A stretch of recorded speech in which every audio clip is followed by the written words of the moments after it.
বিসমিল্লাহির রহমানির রহিম। পড়েন সবাই আমার সাথে, বিসমিল্লাহির রহমানির রহিম। ওয়া কানা হাক্কান আলাইনা নাসরুল মুমিনিন। আল্লাহ রাব্বুল আলামিন বলেন, যদি ইমানদার হয়, মুমিন হয়, আমি রব্বুল আলামিন মুমিনের সাহায্য করার জন্য আমি রব্বুল আলামিন আমার পক্ষ থেকে ওয়াজিব হয়ে যায়। জোরে বলেন সুবহানাল্লাহ। এটা কার কথা? আল্লাহর কথা। সব সময় মুমিনদেরকে আল্লাহ রব্বুল আলামিন সাহায্য করেন। আর ইমানদার কখনো কাউকে ভয় পায় না, কারোর কাছে ভয় করার চিন্তাও করে না। ইমানদার কখনো আল্লাহর কাছে মাথা নত করে না।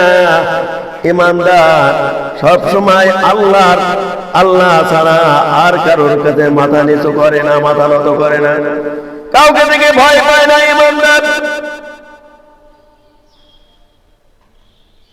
বন্ধুরা লক্ষ্য করে দেখুন, হুজুরের একজন প্রিয় সাহাবী হযরতে খুবাইব ঈমান এনেছিল, ইসলাম কবুল করেছিলেন। খুবাইব যখন ইসলাম কবুল করল, কাফেররা থেকে ঈমান আনার অপরাধে থেকে ধরে নিয়ে গেলেন। কাফেররা ধরে নিয়ে হযরতে খুবাইবকে যখন তারা বন্দী করলেন, বন্দী করে এবার তারা স্বীকার করাতে চায়। খুবাইবকে বলে, খুবাইব রে বলো, তুমি এই মুহূর্তে যদি তুমি ইচ্ছা করো, তুমি চাইলে তুমি আমাদের কাছ থেকে তুমি ছাড়া পাবে, আমরা তোমাকে ছেড়ে দেব। কিন্তু একটা শর্ত হলো, তোমাকে ঈমান ছাড়তে হবে, কলেমার দাওয়াত বন্ধ করতে হবে, ইসলামকে ছেড়ে দিতে হবে। এইটা যদি তুমি স্বীকার হও, তাহলে তোমাকে আজকে আমরা ছেড়ে দেব। খুবাইব রাদিয়াল্লাহু তাআলা আনহু বললেন, কাফের সম্প্রদায় শুনে রাখো, আমি ঈমান এনেছি, নবীর সাহাবী আমি ঈমান এনেছি, ইসলাম কবুল করেছি। আমি একমাত্র আল্লাহ ছাড়া কারোর কাছে ভয় পাই না, কোন মানুষের কাছে ভয় করি না। বিগত সরকারের আমলে আপনারা জানেন, যখন মতিউর রহমান নিজামীর ছেলেকে সাক্ষাৎকারে নিয়ে এনেছিল, সে কি বলেছিল?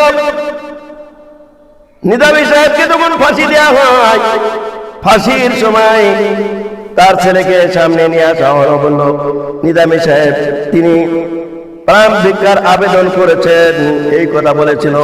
কিন্তু তিনি বললেন, পরক্ষণিতার জবাবে তার কলিজার টুকরা সন্তান বলে, আমার আব্বা প্রাণ ভিক্ষা চান নাই, তিনি বরং জনগণের কাছে দোয়া চেয়েছেন, আর তিনি প্রাণ ভিক্ষার আবেদন করেন নাই। ক্ষমা একজনের কাছে তিনি মাথা নত করবেন, তিনি মহান রব্বুল আলামিন, তাছাড়া কোন প্রেসিডেন্ট মন্ত্রীর কাছে তিনি মাথা নত করবেন না। ধরে বলে সুবহানাল্লাহ। এতটুকু কথা বলার অপরাধে বিগত সরকারের আমলে তাকে বন্দী করে রাখা হয়েছিল। তারপরেও তিনি ওইসব ভয় পান নাই, ওইসব যত কিছু করুক না কেন, তিনি সব কিছুকে একবার পূর্ণভাবে তিনি আল্লাহকে ছাড়া কাউকে ভয় পান নাই। যতই শাস্তি দিক না কেন, তবু আল্লাহর প্রতি তার ঈমান ছিল। এইভাবে অনুরূপ খুবাইবকে বলা হলো, খুবাইব রে তুমি কি চাও আমার কাছে? কিন্তু তোমাকে ঈমান ছেড়ে দিতে হবে, কলেমা ছেড়ে দিতে হবে, ইসলামকে ছেড়ে দিতে হবে। বললাম আমি তোমার ওই প্রস্তাব মানতে রাজি নই। আমি যখন ঈমান এনেছি, ঈমানের জন্য যদি আমার সব কিছু চলে যায়, ঈমানের জন্য আমার জীবন যদি চলে যায়, তবু দেওয়ার জন্য আমি প্রস্তুত আছি। ধরে বলেন সুবহানাল্লাহ। হযরত খুবাইব এবার ঘোষণা দেওয়া হলো, খুবাইব রে, তুমি বুঝতে পেরেছি ঈমান আনবে না, যেভাবে তোমাকে ঈমান আনার প্রয়োজন হয় আমরা ঈমান ছাড়তে বাধ্য করব।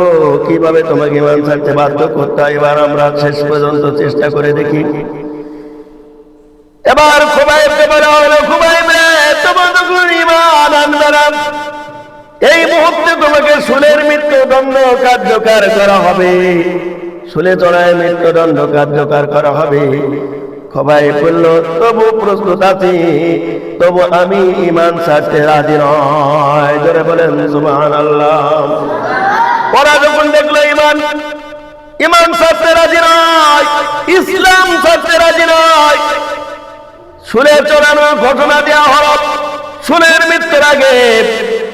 এবার লোকজনে ওরা জিজ্ঞেস করছে, কিছুক্ষণ পরে তো তোমাকে শুলে চড়ানো হবে, তুমি কি চাও? এই মুহূর্তে তোমার মনের ইচ্ছাটা কি প্রকাশ করো। ফাঁসি দেওয়ার আগে যখন ফাঁসি দেওয়া হয়, ফাঁসির আসামিকে বলা হয় তোমার যা ইচ্ছা তাই বলতে পারো, এবং পরিবারের লোকজনদের সাথে কথা বলতে দেওয়া হয়, আর যা খেতে চাই তাই খেতে দেওয়া হয়। এবার বললো তোমাকে শুলে চড়ানো হবে, তুমি এই মুহূর্তে তুমি কি চাও? তুমি যা চাবে তাই তোমাকে দেওয়া হবে। খুবাইব বলল, আমি তোমাদের কাছে কিছুই চাবো না, আমার চাওয়া পাওয়ার কিছুই নাই। আমি একটা জিনিস যদি তোমরা দিতে পারো তোমাদের কাছে আমি চাবো। বলে কি চাও বলো? বলে একটা জিনিস চাবো তোমাদের কাছে, সেটা যদি তোমরা দিতে চাও আমাকে জায়নামাজ বিছায় দাও, আর আমাকে এক মশক পানি এনে দাও, আমি একটু ওযু করে 2 রাকাত নামাজ পড়ে আমার প্রভুকে জীবনের শেষ সেজদা আমি দিতে পারি। এই জন্মে আর কোনদিন দুনিয়ায় আর সেজদা দিতে পারবো না, আমার আল্লাহকে আর কোনদিন দুনিয়ায় সেজদা দিতে পারবো না। আমি আমার রব্বুল আলামিনকে শেষবারের মতো একটু সেজদা করতে চাই। হযরত খুবাইব কাফের সম্প্রদায় বলে, না খুবাইব, তুমি এত জিনিস তুই আমাদের কাছে এটাই ছেলে, এর ভিতরে কি শান্তি? তোমরা এর ভিতরে তুমি কি পেয়েছো বলো? আমরা মনে করেছিলাম, আমরা ভেবেছিলাম তোমার ছেলে মেয়ের সঙ্গে তোমার পরিবারের লোকজনের সাথে দেখা করবে, কিন্তু এটা ছেলে না, হয়তো বা কোনো ভালো জিনিস খেতে চাবে, তাও তুমি ছেলে না। হযরত খুবাইব বলল, আমি কোন কিছু খাওয়ার জন্য আমি তোমাদের কাছে দাবি করব না। আল্লাহ রাব্বুল আলামিন আমাকে যা খাওয়াইছেন, যা নিয়ামত খাওয়াইছেন, ওটাই আলহামদুলিল্লাহ। তোমাদের কাছে কিছুই চাবো না, আমার পরিবারের সাথে দেখা করব না। যখন তোমরা ধরে নিয়ে এসেছো, তার আগে আমার পরিবার পরিজনের কাছে আমি বিদায় নিয়েছি। বিদায় দাও, আমার জীবনে তোমাদের সঙ্গে শেষ দেখা, আমি শহীদ হয়ে যাব। আমার জন্য তোমরা দোয়া করো, আমি যেন শাহাদাতের তামান্না নসিব হয়। জোরে বলেন সুবহানাল্লাহ। হযরত খুবাইব যখন তিনি বললেন নামাজ পড়ার জন্য, মহান আল্লাহ রাব্বুল আলামিনকে শেষ জীবনের শেষ সেজদা দেওয়ার জন্য যখন তিনি সময় চাইলেন, খুবাইবকে এবার শুলের তলে জায়নামাজ বিছাই দেওয়া হলো। 1 মশক পানি দিলেন, ওযুর পানি দেওয়া হলো, ওযু করলেন।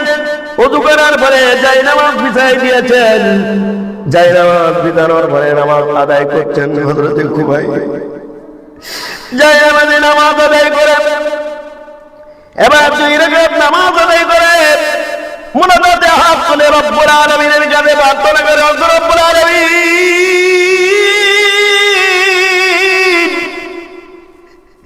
জীবনে আর কোনদিন দুনিয়ার আর কোনদিন সুযোগ পাবো না, আমি এত বড়, আমি বেশি মুনাজাতে তোমার কাছে সময় নেব না, তোমার সঙ্গে কথা বলতে মন চায়, আমি যদি লম্বা সময় নিই, মুনাফাতের ভিতরে লম্বা সময় নিই, তাহলে ওরা মনে করবে, কাফের সম্প্রদায় মনে করবে খোবাইব বদিন আমাদের ভয়তে, মরণের ভয়তে আজকে তিনি সময় নিচ্ছেন না, আমাদের লম্বা সময় নিচ্ছেন। এটা আমি চাই না। রব্বুল আলামিন, আমি তোমার কাছে বেশি কিছু চাইব না, তোমার সঙ্গে একটাই দাবি করবো, আল্লাহ আমার মতো খোবাইব দুনিয়া থেকে শহীদ হয়ে যাবে, তাতে কোনো অসুবিধা নাই। আমি তো আমার জীবনটা আমি আল্লাহর রাস্তায় আমি দেওয়ার জন্য প্রস্তুত, অক্ষ করে দিয়েছি তোমার নামে। রব্বুল আলামিন, আল্লাহ আমি খোবাইব চলে যাব, তোমার কাছে একটা দাবি, আল্লাহ তুমি আল্লাহ দ্বীন আল্লাহর জমিনে প্রতিষ্ঠিত করে দিও। হযরত খোবাইব এবার মুনাজাত শেষ করে বলেন, ও লোকজনেরা, তোমাদের কাজ তোমরা শুরু করতে পারো, আমি প্রস্তুত আছি। শুলে চলানোর আগে এবার খোবাইব চতুর্থ সাইড দিয়ে যে কাফেররা তারা চাকু দিয়ে আঘাত করতেছেন, আঘাত করে লবণ লাগাই দিচ্ছেন। এই অবস্থায় খোবাইব এবার আল্লাহকে ডাকতেছেন, লা ইলাহা ইল্লাল্লাহ, লা ইলাহা, লা ইলাহা ইল্লাল্লাহ মুহাম্মাদুর রাসূলুল্লাহ। জোরে বলেন সাল্লাল্লাহু। হযরত খোবাইব যখন আল্লাহর নামে জিকির করতেছেন, কারণ মুমিন জিকির করে কার বলেন? আল্লাহর জিকির করে, মুমিনের কলবে আল্লাহর জিকির থাকে। যখন ঈমানদার আল্লাহর জিকির করতেছেন, এই সময় কাফেররা বলতে, খোবাইব রে কেমন লাগে? এখনো তোমার সময় আছে, বলো যত টাকা লাগে আমরা তোমাকে চিকিৎসা করে ভালো করব, এখনো সময় আছে, তুমি বলো একবার ইসলাম ছেড়ে দিলাম, এই কথা বলো। একবার বলো কলেমা ছেড়ে দিলাম, এই কথা একবার তুমি বলো, আমরা তোমাকে যত টাকা লাগে চিকিৎসা করব, ভালো করব, কোনো অসুবিধা নাই। খোবাইব বলল, বারবার তোমরা কেন বিরক্ত করো? আমি তো ঈমানদার, একবারে যা বলে সেটা সঠিক সিদ্ধান্ত। ঈমানদার কখনো ওয়াদা খিলাফ করে না, ঈমানদার কখনো ওয়াদা খিলাফকারীর সঙ্গে কোনো সম্পর্ক রাখে। খোবাইব বলল, আমি একবারই সিদ্ধান্ত নিয়েছি, মুসলমান কখনো বারবার সিদ্ধান্ত নেয় না, একবারই সিদ্ধান্ত নিয়েছি, আমি আমার জীবন দেওয়ার জন্য প্রস্তুত। তোমরা শুরু করতে পারো, তোমাদের কার্যক্রম শুরু করতে পারো। হযরত খোবাইবকে শুলে চড়ানো হলো। শুলে চড়ানোর নিয়ম ছিল, শুলের পরে বসানো হতো। আগে তো, এখন তো ফাঁসি দেয়। ফাঁসির নিয়ম হলো এরকম, ফাঁসির মঞ্চে নিয়ে যায়, নিয়ে যাওয়ার পরে একটা হাতুড়ি আছে, ওটা টেনে দেয়, টেনে দেওয়ার সঙ্গে সঙ্গে পাত তলে ওগুলি হেঁটে যায়, আর ফাঁসিতে ঝুলতে থাকে, দড়ি গলায় ঝুলতে থাকে। আর এটা হলো শুলের উপরে চড়ানো হতো। শুল একদম কলিজা ছিঁড়ে মাথা দিয়ে শুল বের হয়ে যেত, এরকম শুলের বৃত্ত। খোবাইব যখন তাকে শুলে চড়ানো হলো, শুলে চড়ানোর পরে এবার পাপ যখন ভিতর দিয়ে কলিজা বের করে, একেবারে শুল যখন মাথা দিয়ে বের হয়ে গেল, শেষবারের মতো বলে নিলেন, লা ইলাহা ইল্লাল্লাহু মুহাম্মাদুর রাসূলুল্লাহ। জোরে বলেন সাল্লাল্লাহু আলাইহি ওয়াসাল্লাম। এই ছিল নবীর ভালোবাসা। ঈমানদার কখনো মানুষকে ভয় পায় নাই, ঈমানদার আল্লাহকে ভয় পেয়েছেন। আর ঈমানদার যদি ঈমানদার হয়, তাহলে আল্লাহ রাব্বুল আলামিন অবশ্যই তাকে সাহায্য করবেন ইমানদারকে। আল্লাহ রাব্বুল আলামিন ইমানদারের সাহায্যকারী হলো আল্লাহ। এটা যদি আমরা সত্যিকারের আমরা খাঁটি ঈমান আনতে পারি, আর এই ঈমানদার আল্লাহর কাছে যা চাবে আল্লাহ রাব্বুল আলামিন ওই ঈমানদারের কথা শুনতে বাধ্য। ঈমানদার যখন নামাজ পড়বে তার ওই নামাজ এমন নামাজ হবে যে নামাজ অন্য কোন মানুষ কিছুই জানতে পারবে না, এমন মহব্বত করে নামাজ পড়বে। ঈমানদার নামাজ পড়ে নামাজের পরে যদি পাহাড় ভেঙে পড়ে যায় তবু ঈমানদার কোনো জানতে পাবে না। তার মানে প্রমাণ দেখেন, হযরত আলী রাদিয়াল্লাহু তাআলা আনহু তার পায়ে বর্ষার আঘাত হয়েছিল, এমন অবস্থা কেউ হাত দিতে পারছেন না, হাত দিতে পারছেন না, এমন অবস্থা কেউ তীরে ওই বর্ষার ওই তীরটা বের করতে কেউ পারছে না। বারনা করার পরে আল্লাহ নবী বললেন, সাহাবীরা তোমরা কেউ যেও না, তাকে এখন এই মুহূর্তে তোমরা ওটায় হাত দিও না, তীরে হাত দিও না, বের করা যাবে না, আমি যখন হুকুম দেব তখন তোমরা বের করবে। হযরত আলী রাদিয়াল্লাহু তাআলা আনহু নামাজে দাঁড়ায় গেলেন। নামাজে দাঁড়ানোর পরে এবার যখন নামাজে দাঁড়াইছেন, এবার আল্লাহ নবী বলল, যাও তার পাশ থেকে তীরখানা খুলে নাও। পাশ থেকে তীরখানা খুলে নিয়েছে। হযরত আলী নামাজ শেষ করলেন, সালাত ফেরালেন, বললেন ব্যাপার কি, পায়ে তো রক্ত। হযরত আলীকে বলা হলো, আলী তোমার পায়ে যে তীরখানা ছিল ওই তীরখানা খুলে নিয়েছি। হযরত আলী বলছেন, ও নবীর সাহাবীরা, আবার পাশ থেকে তীর খোলা হয়েছে। আমি যখন নামাজে দাঁড়াইছি, নামাজে এত মজা পাচ্ছি না, আমার মনে হয় আমি আল্লাহর সঙ্গে মিশে গিয়েছিলাম, এত নিকট হয়ে গেছিলাম, নামাজে এত মজা পাচ্ছিলাম, এত শান্তি পাচ্ছিলাম। পাশ থেকে তীর খুলে নিয়েছো তোমরা, আমি কিছুই জানতে পারি নাই। জোরে বলেন সুবহানাল্লাহ। এই হলো ঈমানদারের অবস্থা হবে। লক্ষ্য করে দেখুন, আল্লাহ নবী কোন এক জায়গায়, আল্লাহ নবী তিনি বিশ্রামে আছেন, এই সময় সাহাবীরা পাহারা দিচ্ছেন। ওখানে এক জায়গায় পাহারা দিতে দিতে এক সময় এক পর্যায়ে মনে করলো যে আমরা তিনজন তো পাহারাদার, তিনজন পাহারাদার যদি একসঙ্গে পাহারা করি তাহলে কি হবে? হয়তো না, একসঙ্গে যদি আমরা পাহারা করি তাহলে কারো ঘুম হবে না। ঘুম আমরা এর ভিতরে যুক্তি করলো, আমরা ঘুমাই আর একজন বললাম আমি পাহারা করবো, এই জায়গায় থাকবো। মনে মনে চিন্তা করলাম আমি এইভাবে রাত পাহারা করছি, রাত জেগে পাহারা করছি, আল্লাহ নবীকে শিবির পাহারা করছি, তাবু পাহারা করছি। এই অবস্থায় যদি আমি নামাজে দাঁড়াই তাহলে আরো সওয়াব বেশি পাবো। নামাজে দাঁড়ায় গেছেন, নামাজে দাঁড়ানোর পর এবার দুশ্মন দূর থেকে বুঝতে পেরেছে কি একটা মানুষ নাকি, পরীক্ষা করার জন্য, গাছ কি মানুষ পরীক্ষা করার জন্য একটি তীর মেরেছেন। তীর এসে লাগলো, লাগার পরে তারপর নামাজ ছাড়ছেন না। এরপরে আরেকটি তীর লেগেছে, তারপর নামাজ ছাড়ছেন না।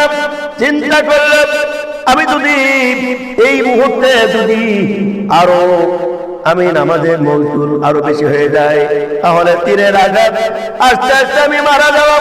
আল্লাহ নবীকে তারা হামলা করবে, আঘাত করবে। সঙ্গে সঙ্গে তিনি সালাম ফেরালেন। সালাম ফেরানোর পরে পাশে সাহাবীদেরকে ডাক দিলেন, ডাক দিয়ে বলল, কি অবস্থা তোমার?